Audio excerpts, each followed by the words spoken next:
Hey yo, bendiciones, what up everybody? This is El Conquistador back with another video. So, ya tú sabes, you already seen the title of the video. Who is the most important Orisha?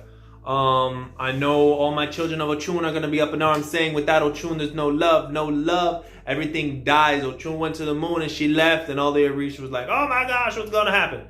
You can argue, you say you're a child of Yamaya, okay, yeah, all the love in the world, that's all beautiful, but life started at the ocean, baby. So without the life, there ain't nobody to love because there's no life. Got you. And then what about, pero Obatala, he's the greatest, he's the highest. Without Obatala, there is no brain. You can have all the love, you can have the existence, but then you got existence and everybody's just a bunch of vegetables. So you need Obatala, he's the greatest. Chango, oh yeah, the lungs, without air, we all die. Everything's gotta breathe.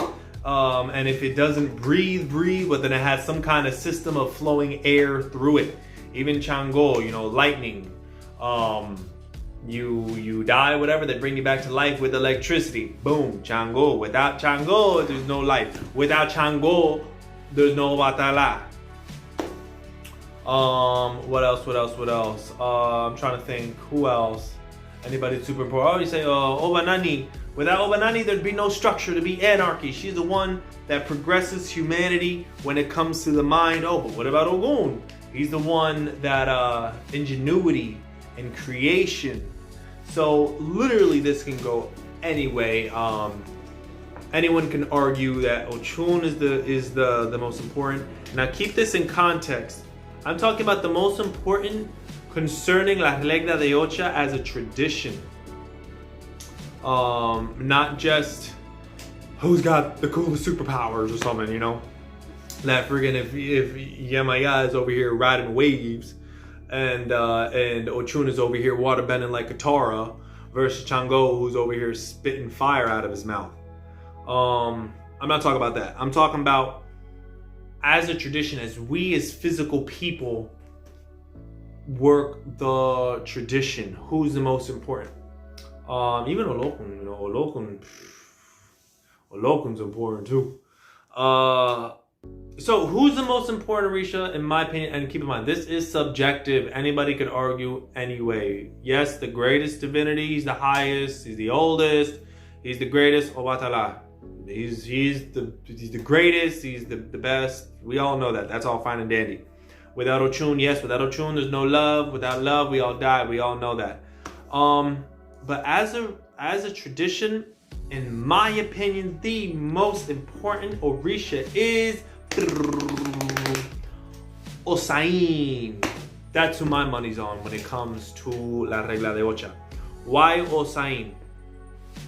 Because as wonderful as all the other Orishas are, as I won't say as wonderful, I say as important, and the vital roles that they play in all of our lives and creation and all that.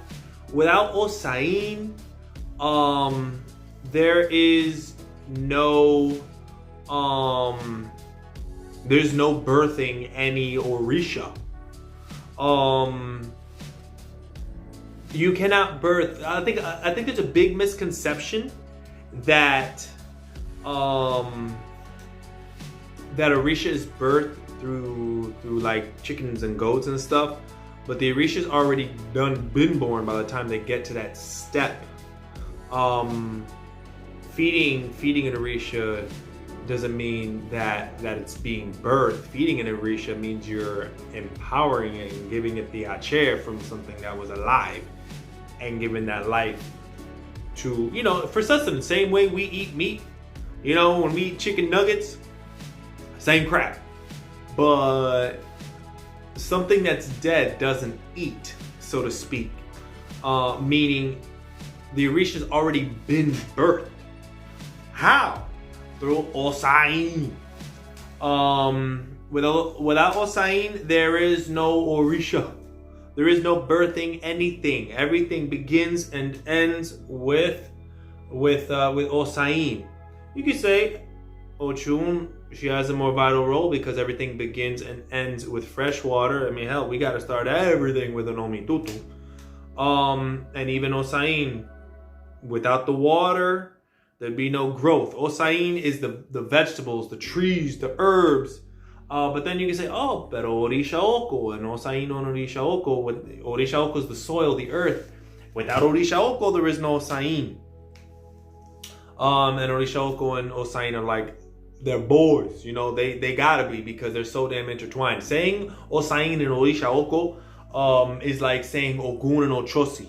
It's like saying Chango and Oge. It's like saying Ochun and Obanani.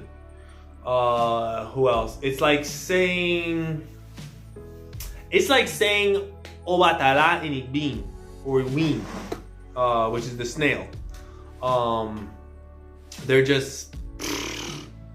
They are connected, you know. So there's no one without the other. Same with there's no Chango without Obatala, there's no Obatala without Chango.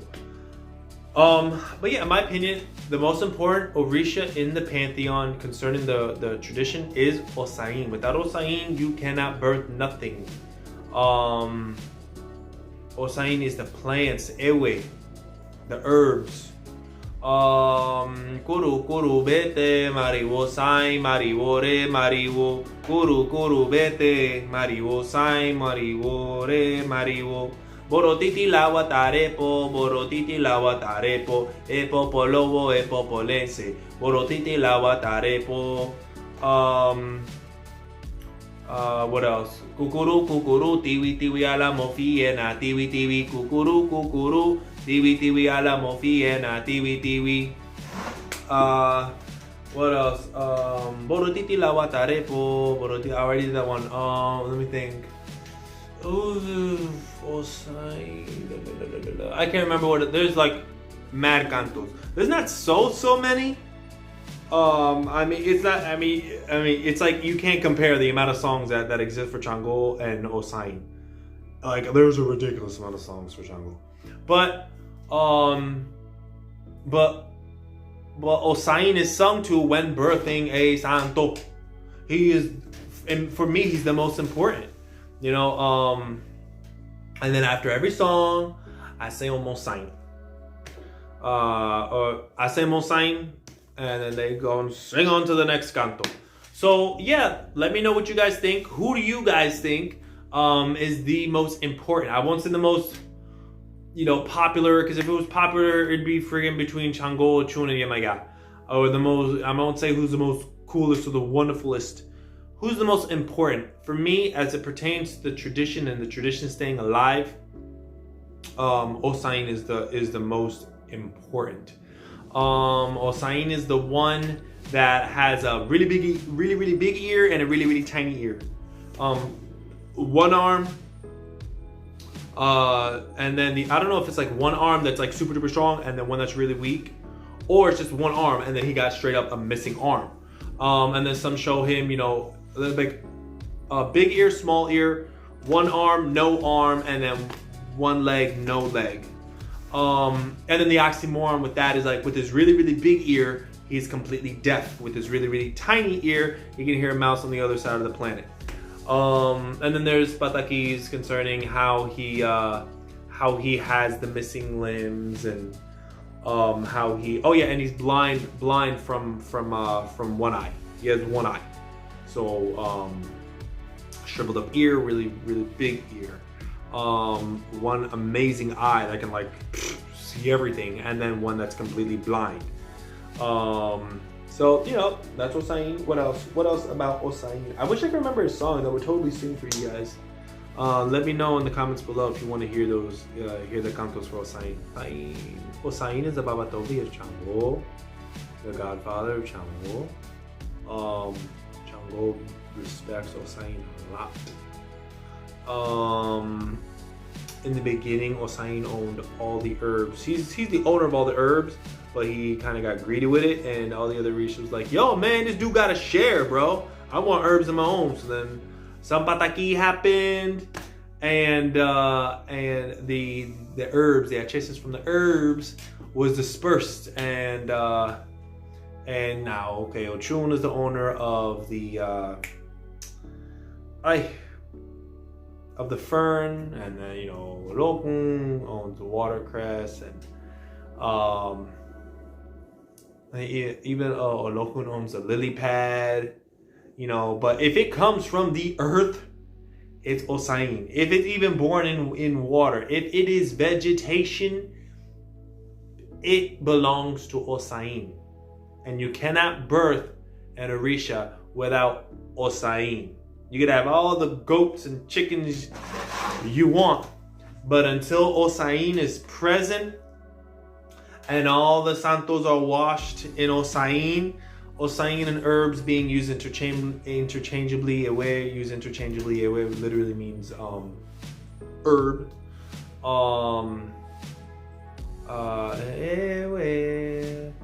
There's a song. And then acho ewe ogunde, acho ewe, acho like fabric or cloth of herb. That's a song for Ogun. Acho ewe ogunde, where was I going with this? I know there was something I was gonna go with. Hold on, let me pause it and let me think about this, okay, guys? I'm a damn human being. I don't, as you can see, everything is stream of consciousness. I don't usually write things down, so give me a moment. I'm gonna go and come back. Hold on. I remembered. So I was gonna say, without Osain, you cannot birth an Orisha, and with Osain, with herbs, that's how omiero is made.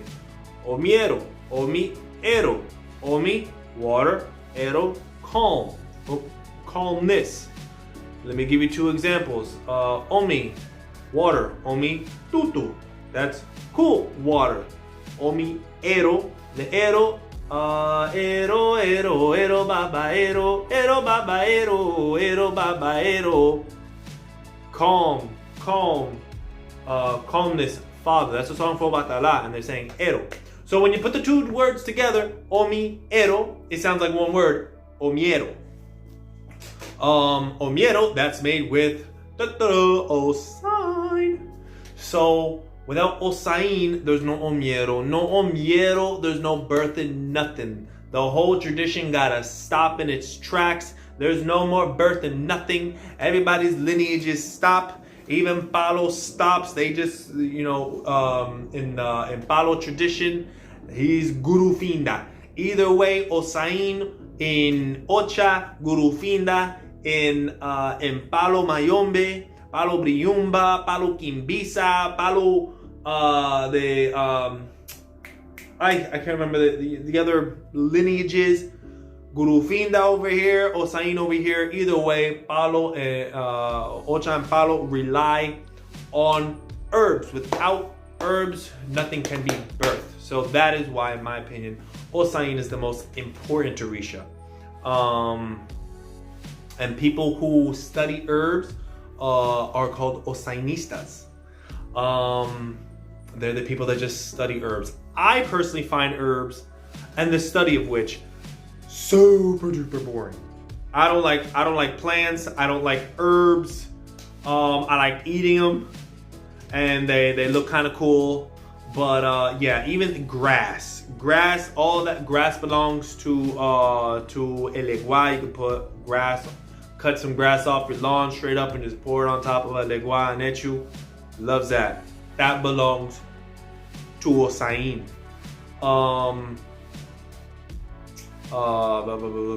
At the end of the day, even freaking pumpkins that belong to Ochun and the yams that belong to Obatala, all that falls under Osain. It is the vegetation, that which comes up from the earth, be it the greenery, be it the fruits, be it the vegetables, Osain.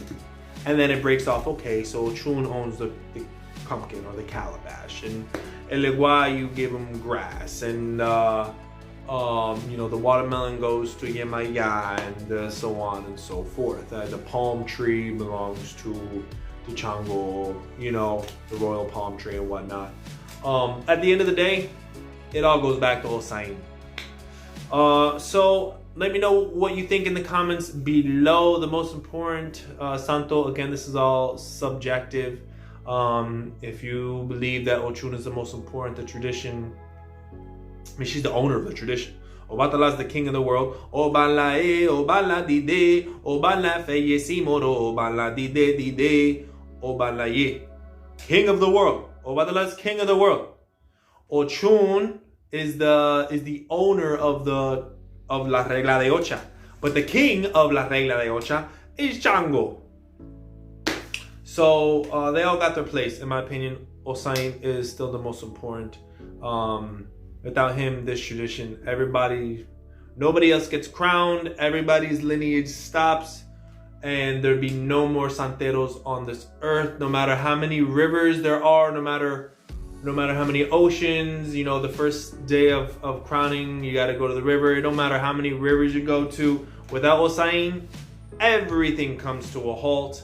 Without herbs and vegetation, everything comes down to a halt. Why? Because certain herbs and certain plants have to be present to birth a santo. And if they are not there, well, then you ain't birthing nothing, and everything stops. The whole tradition stops. The whole entire lineages, la pimienta, en culo verde, and en el fuche, and los milloneros, the millionaires, the coral lineage, all the lineages stop. Even Arara and Palo Mayombe with Gurufinda, everything stops if there is no herbs.